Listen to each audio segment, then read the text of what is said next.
Oke, selamat pagi adik-adik. Ya, berjumpa lagi dengan Bapak Surya di sini. Apa kabarnya adik-adik? Ya, berarti semuanya dalam keadaan baik ya. Dan seperti yang Bapak harapkan bahwa kita semua tetap semangat, kita semua tetap sehat, baik secara jasmani maupun secara rohani. Nah, adik-adik, sebelum kita masuk ke dalam pembelajaran kita pada pagi hari ini, ada baiknya kita semua berdoa terlebih dahulu, dan oleh sebab itu Bapak meminta salah satu siswa untuk memimpin kita di dalam doa. Nah, terima kasih untuk adik Ivan yang sudah memimpin kita di dalam doa pada pagi hari ini. Nah, sekarang Bapak ingin memastikan absensi kita pada pagi hari ini. Nah, apakah semuanya hadir? Coba dicek dulu teman di sebelah kirinya dan juga sebelah kanannya. Nah, berarti semuanya hadir ya.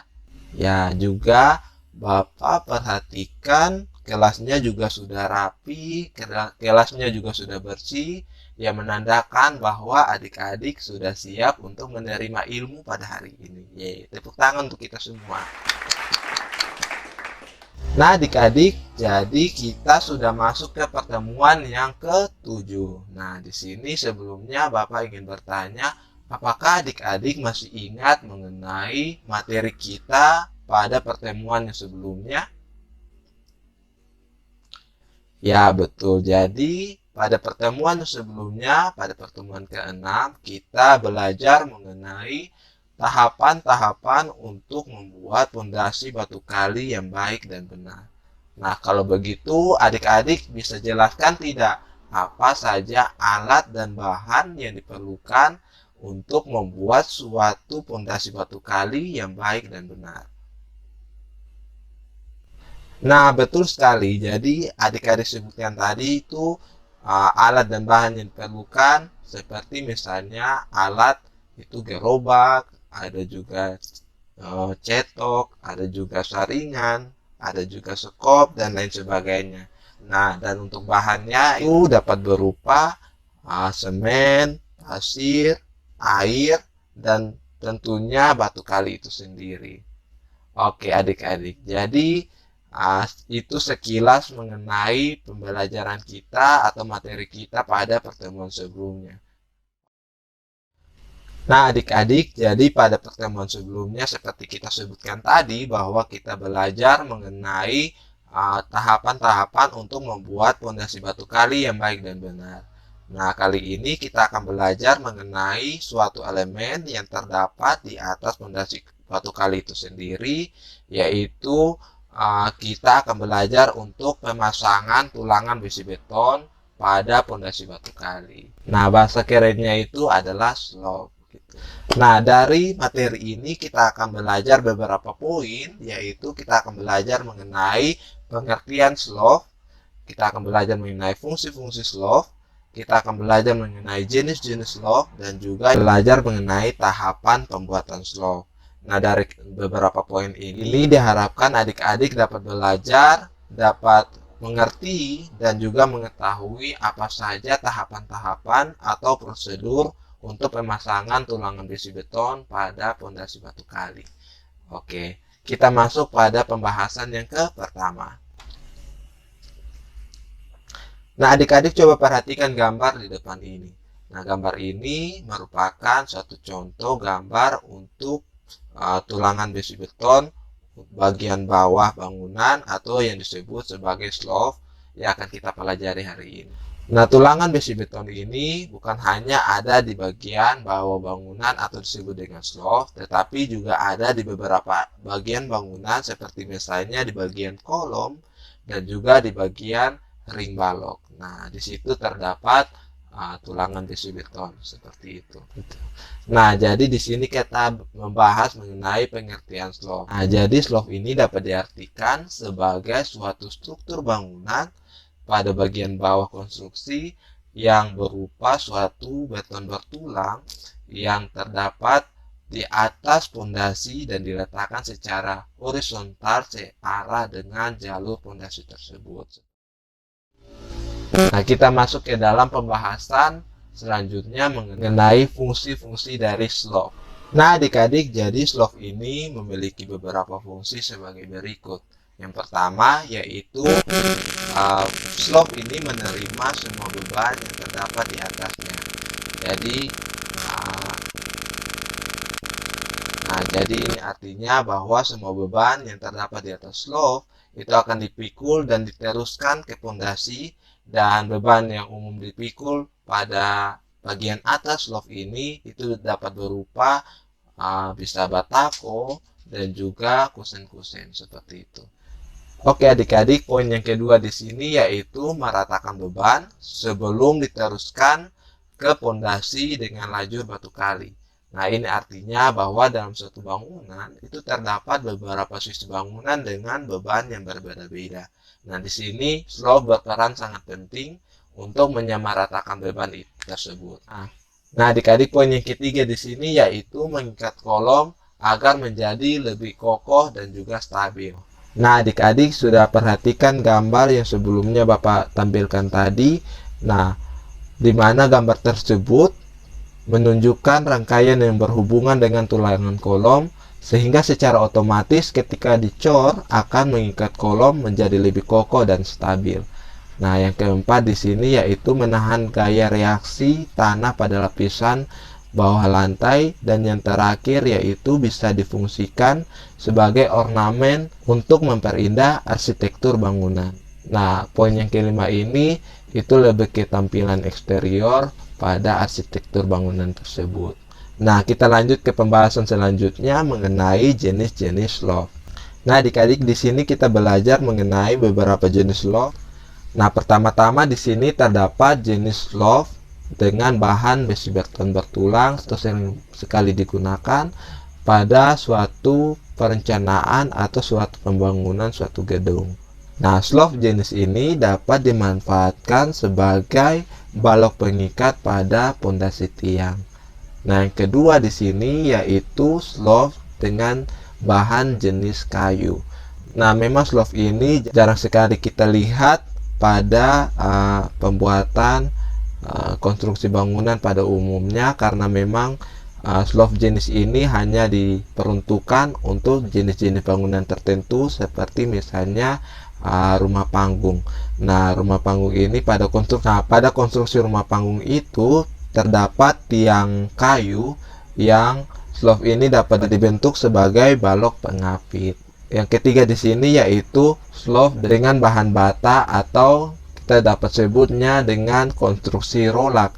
Konstruksi rolak ini itu tidak memenuhi syarat untuk membawa beban, jadi dia itu tidak diperuntukkan untuk beberapa jenis bangunan yang memikul beban terlalu berat. Jadi hanya diperuntukkan untuk beberapa jenis bangunan yang sederhana, misalnya rumah tinggal sederhana dan juga kios dan lain sebagainya seperti itu.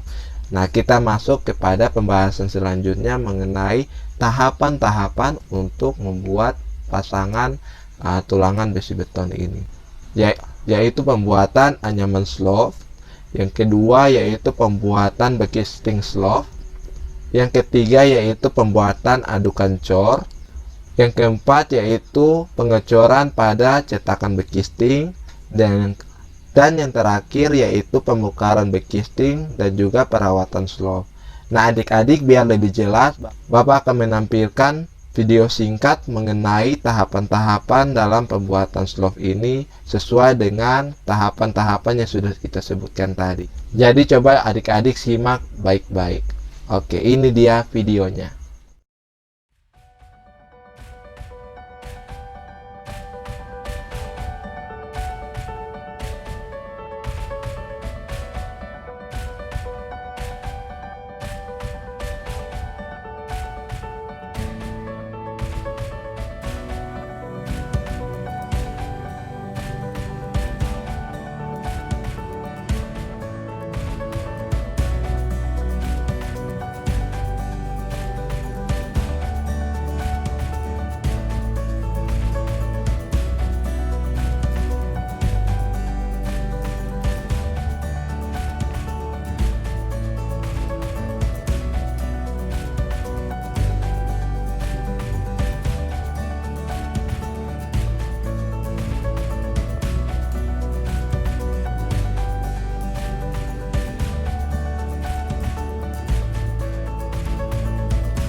Oke adik-adik, itu dia videonya, dan Bapak harapkan dari penayangan video tadi dapat merangsang pemahaman adik-adik mengenai tahapan pemasangan tulangan besi beton pada pondasi batu kali.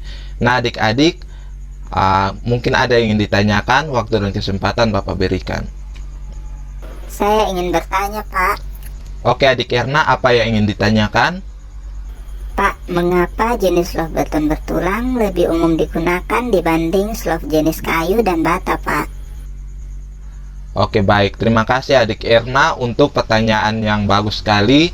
Nah di sini Bapak akan langsung saja menjawab mengapa jenis slof beton bertulang lebih umum digunakan dibanding slof jenis kayu dan bata. Nah di sini ada beberapa alasan mengapa slof beton bertulang lebih umum digunakan, di mana beton dapat mudah dibentuk sesuai dengan kebutuhan konstruksi, memiliki kekuatan yang mumpuni, tahan terhadap temperatur yang tinggi, dan biaya pemeliharaan yang mudah. Selain itu, kombinasi antara besi tulangan dan juga beton dapat bekerja sama dalam menahan beban dengan lebih baik. Nah, itu dia jawabannya. Mungkin adik-adik masih ada pertanyaan? Oke baik, kalau tidak ada pertanyaan lagi, mari kita semua menyimpulkan kembali pembelajaran kita pada hari ini mengenai tahapan pemasangan besi beton pada pondasi batu kali. Nah tadi kita sudah belajar mengenai 4 poin, yaitu pertama kita belajar mengenai pengertian slof, di mana slof ini dapat diartikan sebagai suatu struktur bangunan bagian bawah pada konstruksi suatu gedung yang berupa beton bertulang yang letaknya berada di atas pondasi dan diletakkan secara horizontal. Nah, itu pengertiannya. Dan kita belajar yang kedua, yaitu fungsi slof, di mana fungsi slof ini pertama menerima semua beban yang ada di atasnya, kedua meratakan beban, mengikat kolom agar kokoh dan stabil, menahan gaya reaksi tanah, dan yang terakhir bisa difungsikan sebagai ornamen untuk memperindah eksterior bangunan, seperti itu. Nah, yang ketiga kita belajar mengenai jenis-jenis slof, di mana kita sudah belajar mengenai jenis slof beton bertulang dan juga slof kayu serta slof dari bata atau konstruksi rolak. Nah, dan yang terakhir kita sudah belajar mengenai tahapan pembuatan slof, di mana kita belajar mengenai pembuatan anyaman slof, pembuatan backcasting slof, pembuatan adukan cor, pengecoran pada cetakan backcasting, dan pembongkaran backcasting, serta perawatan slof sesuai dengan video yang sudah kita nonton bersama-sama. Nah, itu dia sekilas mengenai pembelajaran kita pada hari ini, dan demikian untuk pertemuan kita hari ini. Dan di sini Bapak akan berikan adik-adik tugas yang nanti akan adik-adik kerjakan serta akan dikumpulkan pada pertemuan yang selanjutnya. Nah, adik-adik jangan lupa minggu depan kita sudah masuk di dalam ujian tengah semester, sehingga adik-adik dimohon persiapkan diri untuk belajar dari pertemuan yang pertama hingga pertemuan hari ini. Nah, demikian pertemuan kita hari ini. Jangan lupa belajar ya adik-adik, tetap semangat dan sampai jumpa lagi.